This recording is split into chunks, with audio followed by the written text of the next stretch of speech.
The Book of Proverbs, Beware of Evil Companions, 1:10 through 19. Introduction. In our study of Proverbs thus far, we have seen that wisdom requires a.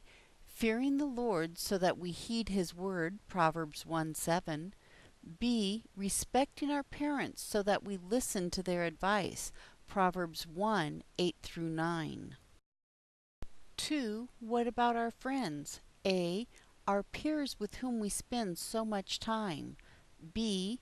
Might they not be a source of good counsel, wisdom? Indeed they can, Proverbs 27:9, but the wrong kind of friends must be avoided.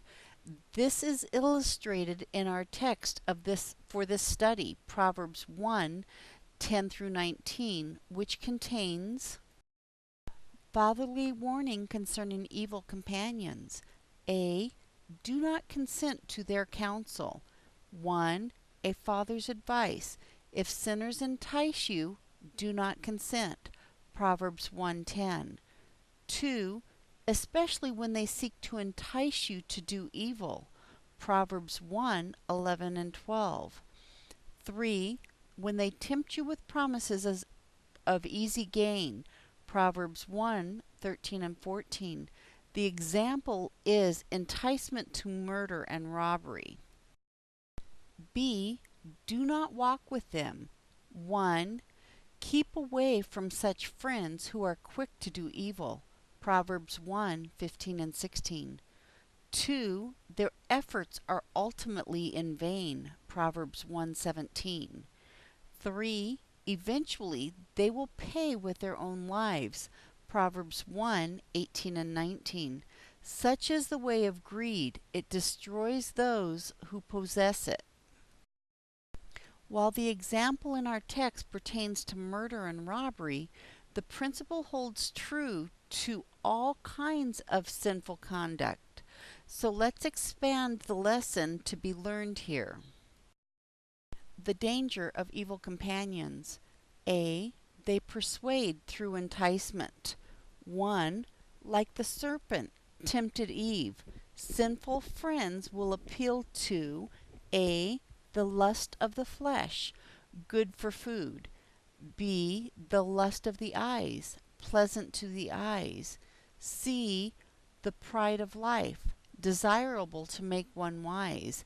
Genesis 3:6. 2. Evil friends will offer easy gain. A. Such as wealth without work. B. Such as pleasure without commitment. C. Such as companionship without cost. It sounds so good and easy, doesn't it?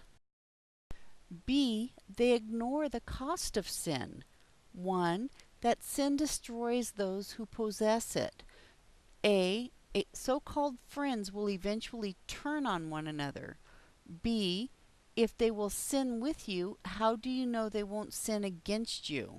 C. They will be friends only as long as it benefits themselves. 2. That sin eventually exposes those who continue in it. A. Be sure your sin will find you out. Numbers 32:23. B. Sin requires lies and deception. Eventually one gets caught up in their web of lies. C. Sin often carries a physical price that cannot be hidden. 1. Addiction to drugs. 2. Disease, STDs. 3. Unwanted pregnancy. Evil companions never talk about the cost of sin, do they? The solution to evil companions? A. Do not listen to them. 1. Do not consent. Proverbs 1:10. 2. What they promise cannot really deliver, at least for long. 3. The truly blessed man does not walk in their counsel. Psalms 1:1. Be wise enough not to heed their enticing words. B. Stay away from them. 1. Do not walk in the way with them. Keep your foot from their path. Proverbs 1:15. 2. Do not let them be your companions. Proverbs 13:20. 3. Especially if they are unbelievers. 2 Colossians 6:14 through 18. Be even wiser to avoid letting them become your companions. Conclusion 1. This is not to say that we cannot try to save them. We must separate from the world, but we cannot isolate ourselves.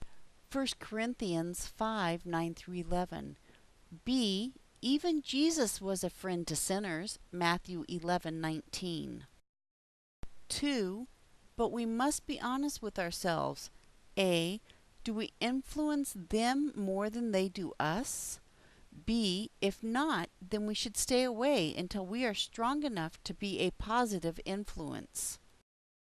What we have studied in Proverbs 1:10 through 19 perhaps is best summarized by the Apostle Paul. Do not be deceived. Evil company corrupts good habits. 1 Corinthians 15:33.